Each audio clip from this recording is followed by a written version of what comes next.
Palavra da Verdade, devocional de 7 de novembro.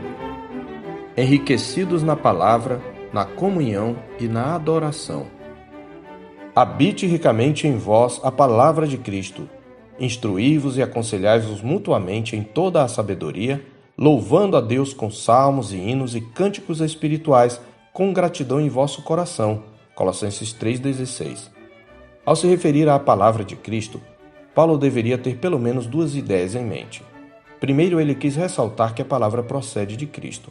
Segundo, ele quis destacar que a palavra também fala acerca de Cristo. Cristo, portanto, é a origem e o conteúdo, o autor e o foco da sua palavra. Ele também chama a palavra de Cristo de palavra da verdade do Evangelho, no capítulo 1, verso 5, distinguindo-a do ensino dos falsos mestres, e palavra de Deus em 1,25, destacando o caráter autoritativo dessa palavra.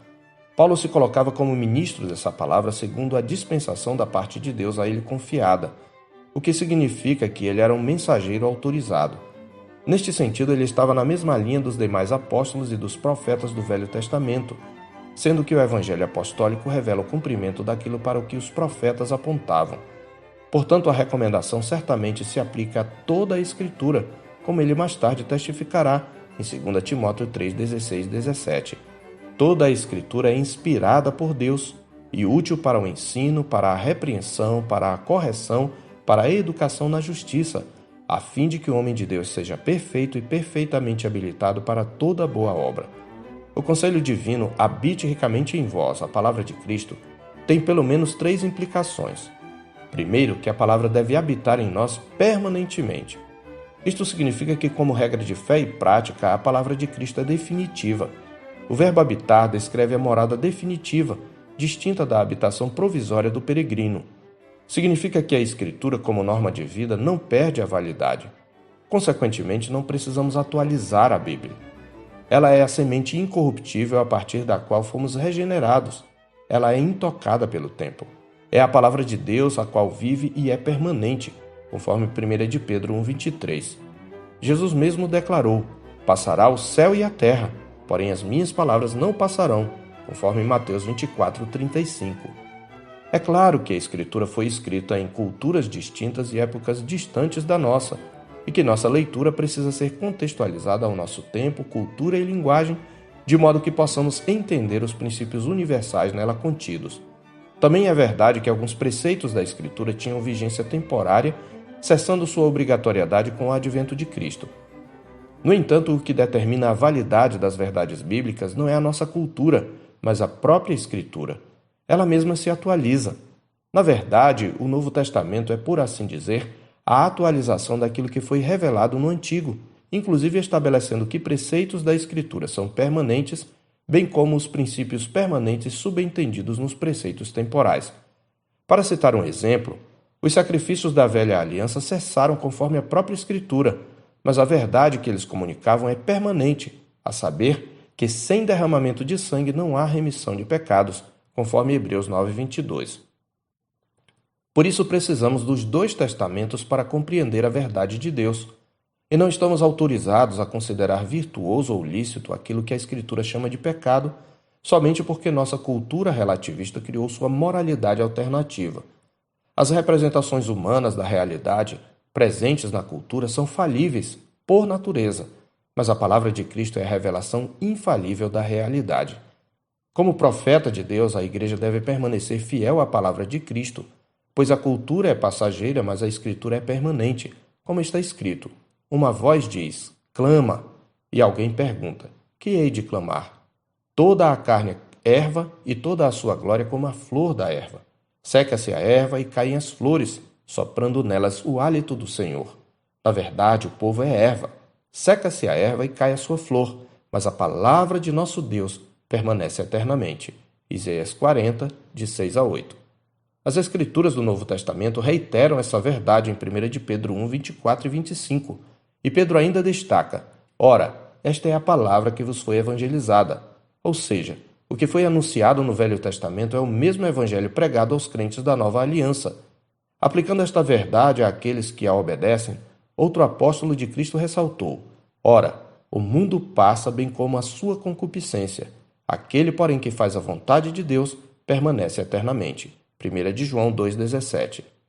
Em segundo lugar, a afirmação nos mostra que a palavra deve habitar em nós ricamente, ou seja, ela deve nos encher de maneira completa e abrangente. Toda a nossa personalidade, pensamentos, sentimentos, palavras e ações deve ser dominada por ela. Não apenas isto, mas todas as áreas da vida devem ser dirigidas pela palavra de Cristo. Por isso, em sua oração pela Igreja, no capítulo 1, verso 9, Paulo roga: por esta razão, também nós, desde o dia em que o ouvimos, não cessamos de orar por vós e de pedir que transbordeis de pleno conhecimento da sua vontade em toda a sabedoria e entendimento espiritual. O pleno conhecimento da vontade de Deus está contido na palavra da verdade do Evangelho pregado por Paulo. Sabedoria diz respeito à aplicação prática da palavra à vida, enquanto a expressão entendimento espiritual refere-se à capacidade de avaliar o contexto em que vivemos à luz da mesma palavra.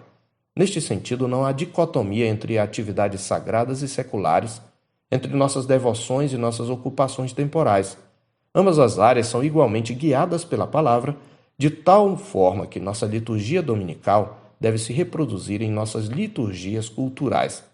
É a palavra de Deus que dita o modo como marido e mulher, filhos e pais devem se comportar na família, como patrões e empregados devem se conduzir no trabalho, como devemos administrar nossas finanças e etc., julgando motivações e fornecendo os critérios das decisões.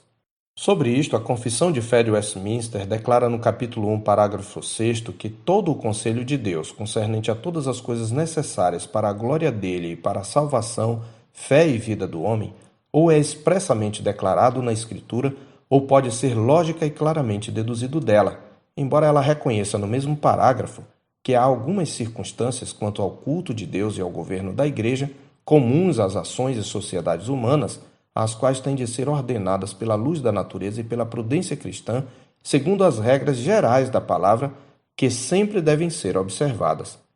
Uma terceira implicação é que o processo pelo qual a palavra habita em nós ocorre coletivamente.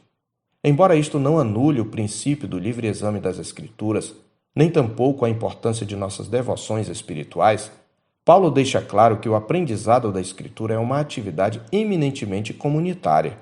O vós é enfatizado em nosso texto. A expressão poderia ser traduzida habite ricamente entre vós. Isto é reforçado pelo mandamento de mutualidade, instruí-vos e aconselhai-vos mutuamente. Observe que o contexto da edificação é o da adoração coletiva, quando nos reunimos para louvar a Deus com salmos e hinos e cânticos espirituais com gratidão em nosso coração. Quem ama a palavra de Cristo não despreza a Igreja de Cristo, muito menos negligencia o ajuntamento solene. O caráter singular do culto solene não está apenas no fato de que é o contexto em que a palavra de Cristo habita ricamente. O próprio Cristo da palavra opera no culto como sumo sacerdote e ministro do santuário e do verdadeiro tabernáculo que o Senhor erigiu, não o homem, conforme Hebreus 8:2. Por isso é que ele não se envergonha de lhes chamar irmãos, dizendo: a meus irmãos declararei o teu nome, cantar-te-ei louvores no meio da congregação, como está escrito em Hebreus 2, 11b e 12. Por isso, enriqueçamo-nos da palavra de Cristo, edificando-nos mutuamente no contexto da adoração e da comunhão com a Igreja de Cristo. Eu sou o pastor Marcos Augusto, pastor da Terceira Igreja Presbiteriana de Boa Vista, em Roraima. Tenha um bom dia na paz do Senhor Jesus.